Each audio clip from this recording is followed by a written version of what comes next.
Baby girl, you the one I adore. Your love bring me serenity. Every night I pray before I sleep, because I found you. Love you. No cap, I do this for real. Can't tell you the ways you made me feel. I wanna love you for life, my future, my wife. You leaving, I'ma miss you. My loving ain't an issue. You rockin' with a Mitchell. What's up, Mitch Mafia? It's your girl CC, and today I am back with another Girl Talk series. I think I'm gonna call this episode 2, because if I say part 2, it's gonna look like I'm doing a part 2 of the first video that I did, which was I'm gonna leave it right here, what women don't talk about after having children. So if I say part 2, you guys are gonna think I'm doing a part 2 of that. So I think it's only right that I call it episode 2. So I recently put up a poll on my Instagram, and silly me, I do this all the time. Every time I do a poll and I need it for something that's important, I always end up missing it after the 24 hours and it just goes, so I never get to share the results. I have put up a poll basically asking you guys if I should do a part 2 to the first video, or should I do a what wives don't talk about after they say I do. And I promise I'm not lying, guys, it was literally 50-50. So I'm like, you know what, let me just do what wives don't speak about after they say I do. Clearly, as you can tell by the title, that's the video that I'm doing. And then soon I'll do a part 2 of the first video. So before we jump into this, if you are new to the channel or you're new to the Girl Talk series, welcome. We are so happy to have you. So come on and join the family. Hit that subscribe button and let's get right into it. So as you can tell by the title again, I am going to be talking about what wives don't speak about after saying I do. It gets real in the wife field. Keep this in mind, guys, that this is my personal experience and things that I'm learning and things that I've never heard women speak about and things like that. You might have a whole different life where you and your girlfriends always speak about things like this, or you and your family always speaks about things like this, and that's you. But me personally, these are things that I never really hear women talk about, right? How important sex is in your marriage. I've never had somebody say, hey, you, come here. Let me tell you how important sex is in your marriage, or how sex is going to be so important in your marriage. Let me tell you how your man needs sex 24/7. Alright, I might be dragging it, but I'm not. Let's just talk about that right now. Sex is so important in your marriage and to our husbands. In today's world, it's like sex is just regular. Sex is like, okay, y'all had sex or whatever. Like, it's just a regular conversation. But it's so much more deeper than that. This is where you connect. This is where you reach new levels. What I learned throughout this marriage journey is that you can't bargain with your husband about sex. Meaning, you can't say, well, if you don't do this, I'm not gonna give you this. Or you wanna deny him for a week, or I'm not giving him nothing. That would take such a toll on your marriage, and then we wonder why our men look for it elsewhere. I'm not sitting here to justify anything, because a man knows what he's supposed to do and what he's not supposed to do. But what I am saying is that we leave room for temptation. We leave room for things that shouldn't be. You know what I'm saying? Because we're upset and we're like, you know what, I'm not giving you nothing. And if you don't do this, or because you didn't do this, I'm not giving you nothing. And not realizing just sex alone could destroy your marriage. When you denying your husband sex, you're opening doors. And again, that's not to justify a man cheating and stuff like that, but it is saying that it's the reality. Not even cheating. We open up these doors to masturbation. You walk in your house one day and you come in the living room and he's in the living room masturbating because you haven't given him sex all week, and now you're upset. Like, what are you doing? Yo, because let me tell you, I'm not gonna sit here in front and act like I want to have sex every day, every second of the day, because no, okay? I'm 99% of the time I'm tired, like super tired. I'm exhausted, I'm drained, okay? And I'm just like, I'm gonna keep it a buck with y'all. There's times where Sheik will come home from work and I'm like, all right, hopefully he comes home tired, we can eat dinner, watch a movie, and we all fall asleep. And that's because I'm just so exhausted, you know what I mean? But one thing for sure is that I don't deny him. In the past though, I used to deny him. I used to be like, no, because I didn't know what I know now. But I didn't know that I was causing more damage, and not really realizing that it would take a toll on us, that every time I was upset or I was mad about something, I'm just like, ugh, I'm not in the mood. It definitely takes a toll, and it opens up a lot of doors that we definitely don't want open. We have to do our job as a wife to make sure that those needs are met, and make sure that in that area, we're not slacking. Because that's an area we do not want to slacken. It's an area that we should not slacken because it's so important. So let's go into number 2. Another thing women don't speak about is that we don't always have to be right. I know me personally, and I feel like Sheik is trying to tell me what to do, or he's trying to lead or whatever. I'm like, no, we're gonna do it this way. No, and this is the right way, and that's that. Like, I'm not going back and forth with you. I'm not doing this. This is the right way. And that's just how I grew up. Like, I literally grew up to be so independent, like really independent. Like, I've always had my mom, but my mom taught me to be independent because my mom was the same way. I seen that in my household. I seen my mom lead. I seen my mom run things. So me jumping into a relationship and then jumping into a marriage is like, all right, well, I got this. I got this. No, boo. It's okay to let him be right. You right, but let him be right. And just because he does it a different way doesn't mean that it's wrong. You know what I mean? It's okay to let him do it his way. Because just because he doesn't do it your way, it doesn't mean that it's not right. You know, and that goes with pride and a whole bunch of different things. Like, it's okay to put your pride down. It's okay to not be in control of things, because that's all I ever wanted, was to be in control of things. That's all I ever wanted, was to be in control and to be right. I was like that for a long time, and later down the line, I'm like, oh no, I can't do this. I don't want to lead. I don't want to be in control. I don't want to always be right. And it took a long time for me to say, all right. And to be honest though, like, after a while, a man gets tired.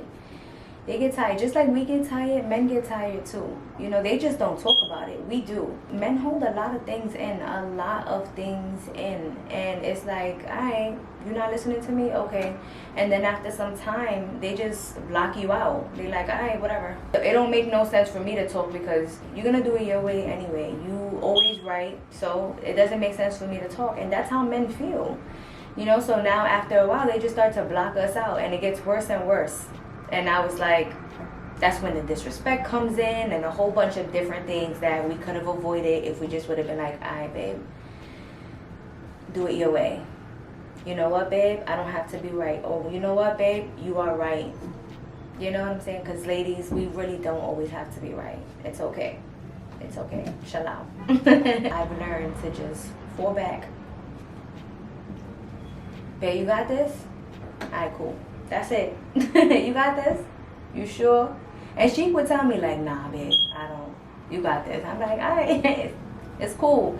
But we have to have the conversation. We have to have a mutual understanding. So number 3, another thing I never really hear women speak about is it's not okay to put things in front of your husband. Things, people, anything. Sometimes we do it without even knowing that we're doing it. We really have to pay attention to the things that we're doing and the things that we're saying in our marriage, right? Let's just say my husband is like, babe, come watch the game with me. And I'm like, babe, I don't want to watch the game. I'm going to go to brunch with the girls. I'll be back because you're watching the game and I don't want to watch the game. And he's like, all right, go ahead, whatever. And even though it might not be a big deal to him at the moment, he's going to remember that the next time he asks you to do something with him and you're like, nah. Now he starts feeling neglected. He starts thinking the most craziest things. Who knows what goes through their brains? Because ladies, if we knew, forget it. I think that's what we've been trying to do for centuries. Even if you don't want to watch the game, even if you like, go sit your butt down on that couch or wherever you're at and watch that game with that man. We have to really be mindful of these things and really pay attention to these things, because once your husband really starts feeling neglected and disrespected and not wanted and not loved or any of those things, the way a man shuts down, we could never understand that, because we can't relate. Because one thing about me, I'm a talk. You're gonna know how I feel. I just do it differently now. I try my best, because I'm only human. I try my best to not speak out of anger. I try my best to be calm and then sit down and have a conversation. You're gonna know how I'm feeling. See, with men, it's like, It don't make no sense for me to tell you, because you're gonna find a way to make me the bad guy anyway. You're gonna find a way to make me wrong anyway, or I don't want to tell you because I'm ashamed to tell you this, and I don't want you to look at me no ways. Like, these are the ways that men think.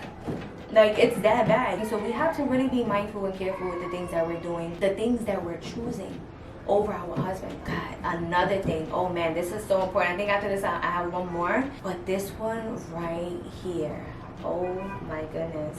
Embarrassing your husband in front of people. Doesn't matter, family, friends, it doesn't even matter. I hate to tell my parents' business, I really do, but my mom is so real and so raw. We can speak about these things because we're no longer those people, right? You carry things from your childhood, right? It's generational things. In my household, like I told you guys, my mom ran things. Like, my mom took the lead of everything. I've seen my mom do everything, literally. I've seen her embarrass my dad so many times. It didn't matter who it was. My mom would embarrass him in front of anybody. She would curse him out in front of whoever, however, okay? I can't recall a time I did it, but I've done it in front of friends, in front of family. I knew that he would be so upset, but I could just imagine how he really felt inside.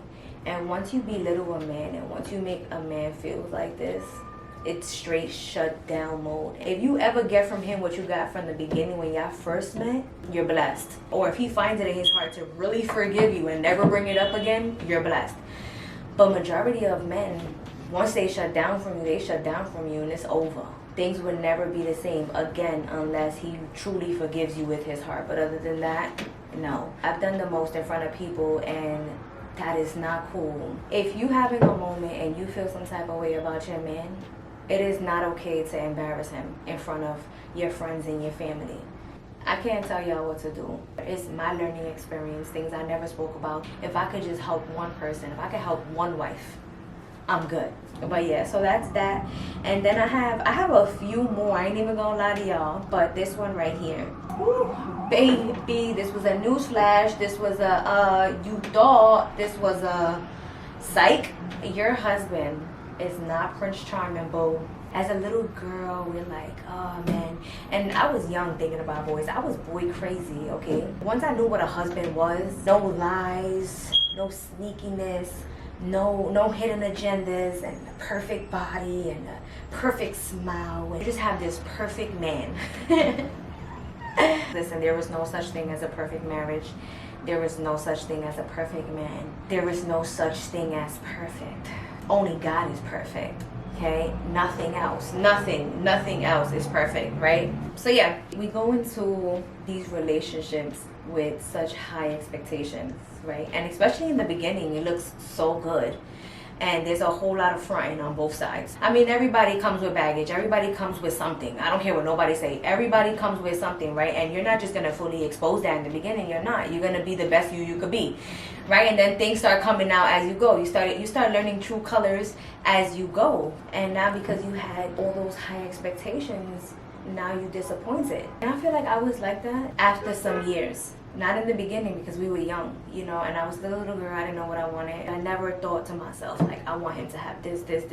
No, it was throughout the years when I was just like, I was expecting for change because we were growing and we were getting older and things wasn't changing. And it was like, what is going on? You know what I'm saying? Like, why? I started to expect him to be this way or to do this or to do that. And every single time I was disappointed. And this is real. This is stuff that people don't talk about.